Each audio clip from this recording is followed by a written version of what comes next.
Hey guys, Film Recaps here, and today we're covering a 2012 horror movie called Scary or Die. The movie starts with a guy who enters a house at night. He turns on a PC and types scaryordie.com in the search bar and finds a video titled The Crossing. He clicks on it and it buffers as the screen fades to black. In the next scene, a girl named Connie is sitting in the front seat of a truck. She is sandwiched between the driver, named Buck, and the other guy, Keith. Keith pulls a jar out of the back and starts drinking something. Connie asks what it is as she feels a strange smell. Buck explains that it's homemade alcohol. Keith asks Connie to drink some while loosening her up and she starts kissing Buck. Keith puts her hand on his crotch. After a while, she asks them to stop for a bathroom break. They park at a rest stop. Connie gets off and heads to the bathroom. Buck follows her. In the meantime, Keith buys snacks at the store. He starts talking with the cashier if he's ever lost at a coin toss. Keith soon realizes that the man doesn't speak English very well and starts to say racist things to him as he pays. When he is paying, he notices that Buck and Connie are making love in the bathroom. Keith heads out to the truck to eat his snacks. As he is eating, Buck and Connie come out of the bathroom adjusting their clothes. They sit in the car and drive. As the car drives off, we see the shopkeeper dead at the entrance of the store with blood on the floor.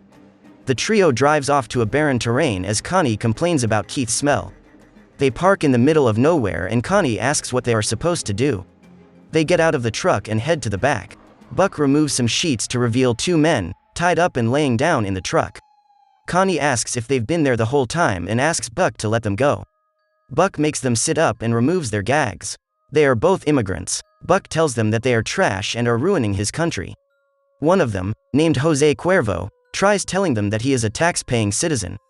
In the meantime, the other old man tries to run away. Keith pulls out his gun and shoots the old man. Connie cries over his body and tries to wake him up while Buck slashes Jose's throat as he begs for mercy. After that, Buck tells Keith to take care of the bodies as they wonder where Connie went. Keith starts peeing on the newly dug graves of their victims. Connie returns with a shotgun and holds it to Keith's head. She demands the keys to the truck and knocks Keith over with her gun. When Keith tries to get up, a hand reaches out from the grave and claws one of his eyes out. After that, zombies start to rise from graves. First, they kill Keith and start to eat him. After him, one of them gets Connie but Buck saves her. But he doesn't save himself and becomes zombies' food as well. Connie gets a chance to run away. After that, we see two soldiers sitting on a cliff. They see Connie running in the distance and they shoot her, considering that she might be a zombie. They leave her for the animals and move along. In the next scene, we jump back to the man on the PC. The person clicks on another video, titled Taejung's Lament. This video takes us to a bar in a city. A man is seen drinking heavily in a bar. Then he gets up and starts walking out of there as he lights a cigarette. He walks down the stairs to the street. At the door of the bar, he sees a couple making out and he starts staring, which makes the other guy angry. The man keeps walking down the street until he reaches a store. He buys a flower from the store owner and walks to an apartment complex.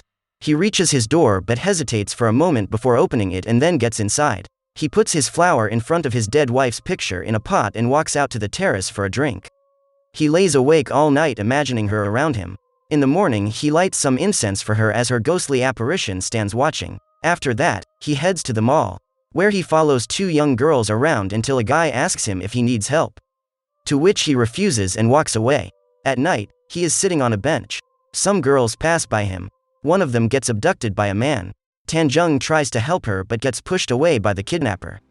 The kidnapper forces the girl to get into his car. The man manages to throw his phone in the gas tank as it speeds off. He sits on the sidewalk and takes out his laptop to track his phone. He starts following the tracker all around the city through streets, tunnels, and parking lots. He finds the car in an old lot near the river. Some thugs are trying to steal the car. They scare Taejung off with a pistol and he runs away. As he is about to leave, he finds a person stumbling in the alley. From a distance, he watches a man brandish a knife over an unconscious woman's body. He realizes that she is the same kidnapped girl. He cleverly approaches the man with a rock and hits him in the head, causing him to fall in the river. After that, he makes sure the woman is alright and he drops her home. She thanks him for saving her life. He advises her to call the police, but she tells him that she can't do that because they will send her back to where she came from. As he is leaving, she runs after him with his jacket and a note, inviting him to a party the next day. She kisses him and insists that he must come. He agrees. Meanwhile, the girl's friends walk over to her and take her back inside. In the next scene, he is lying in bed imagining his wife standing on the balcony. He spends the next day wandering around, bringing fresh flowers, and drinking on his balcony as usual. He is tossing in the bed when he finds the party invitation on his side table and decides to go.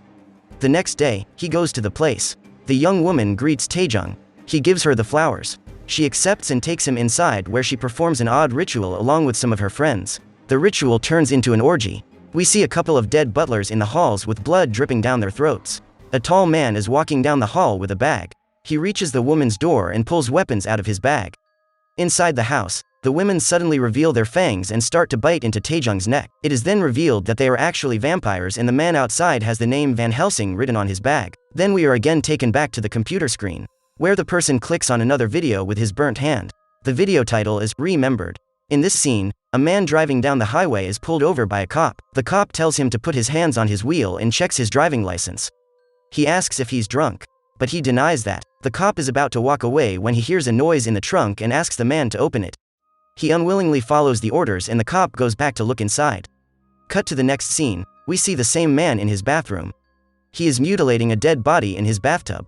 After that, he washes up, gets dressed in a nice suit, and puts the body into a bag. He writes a note to get payment for the murder job and leaves it on the desk. After writing it, he sits down on the sofa with his feet on the table and smokes a cigar. He is looking into the dead man's stuff. He finds a satanic symbol that he doesn't understand. After a while, he puts the body in his car trunk and starts driving on the highway. Then he notices some noises and checks to find nothing unusual. While driving, he sees a weird apparition that makes him swerve on the road. This leads to the earlier mentioned incident with the cop. The man pulls a gun out as the officer checks the trunk. But surprisingly, he finds nothing and lets him off with a warning. The man then parks the car to look into his trunk but only finds the old satanic medal and the note. He gets confused and then he starts listening to loud breathing sounds. It makes him scared and he instantly runs back to his car, where he finds the dead man in the front seat. The dismembered parts of the dead man are now restored. Then the dead man suddenly disappears, making him believe that he was just a figment of imagination. Just as he lets his guard down, the dead man reappears behind him and cuts his throat off. The next video chosen is called Clowned. It starts with a guy named Emmett spending a day at the beach with his little brother, Andy, and girlfriend, Kelly. He is playing football with him and scores a goal. Andy runs off to find the ball under the huge deck while Emmett rubs sunscreen on Kelly's back. As he is rubbing, they see a disoriented woman standing in front of them. Under the deck, Andy hears a kid crying for help. He freaks out and runs to Emmett. Em reassures him that there is no baby there. As they are about to leave, two girls show up in a car and ask Emmett to sell them drugs. He sells them some of the drugs, with instructions to contact him only during working hours. He also gets angry when they pay with a check. After that, he comes home where his mom is busy decorating the house for Andy's birthday party and asks Emmett for help, to which he hesitantly agrees. She asks him to look after the kids during the party. After that, we see Emmett dealing drugs on the streets with Kelly.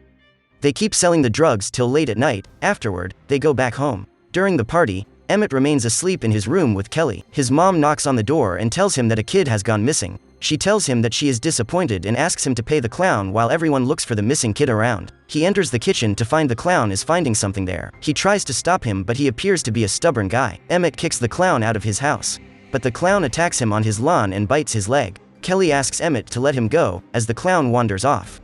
Kelly dresses his wound. She hopes that the clown didn't have any diseases. She tells him that she'll take care of him. After dressing his wound, they make love. Then we see a bone lying in front of the fridge in the kitchen. In the morning, they are dealing drugs as Em limps around. A couple of boys come over to buy drugs in a car. Suddenly Emmett vomits all over them. After that, Kelly takes him home. At home, his mom asks if he's okay and tells him that a couple of police officers are here to ask him some questions about the clown and the missing kid. He goes to see the cops. He tells them that a clown bit him and ran off. The officers get into a stupid argument and it frustrates him. He brings their attention back to the real problem. They argue over stupid questions. Kelly yells at them as Em tells them that the clown is suspicious. After they leave, Emmett examines his bite mark in the bathroom and is shocked to see how bad it looks at night. Emmett dreams about someone breaking into Andy's room. He goes to check on him. In his room, Andy asks if he would ever hurt him. Emmett reassures him that he is never going to hurt him. And then he screams as Emmett turns into a clown. Emmett wakes up in terror to realize that it was just a dream. He finds Andy to be fine in his room. Emmett is surprised to see that his face is turning white. He tries to shave it off with a razor but ends up cutting his face. He realizes that he is becoming a clown and runs away, leaving Kelly and his mom in a deep shock. His family contacts the police and puts up flyers to find him, but he decides to stay hidden and hides his face with a rag. He wanders about in tatters and faces utter hunger all the time. He wanders into stores just to look at the food. Back at home, his family is in great distress and worried for him. One day he lurks outside the window and watches them from the bushes, but Kelly closes the curtains. So he breaks in at night and gives Andy a balloon while he's asleep. Emmett becomes saddened as he knows what he's fighting is inevitable. He takes his rag off and it reveals that he has turned into a terrifying clown with white hair. He tries to open his mouth that is sewn shut and he succeeds. After that he calls Kelly. She tells him she has news, but he just asks her to tell Andy that he would never hurt him and hangs up.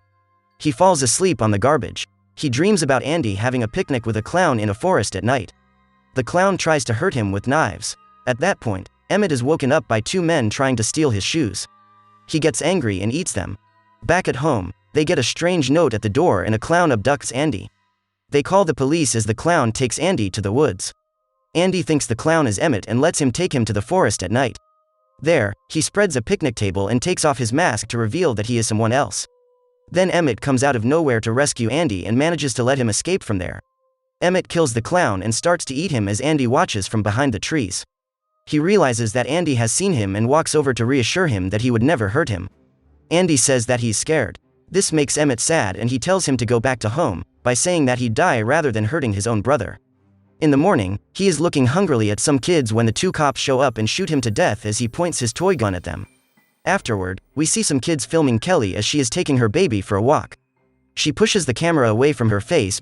The guy then plays the last video that carries the title, "Lover Come Back." In this video, we see a woman telling the viewer that she never thought that she'd find true love in LA, but she did. She is walking across town and keeps telling that it's the most beautiful thing she has ever experienced. She then discloses that her grandfather was an amazing guy, as some people claim that he used to do spells.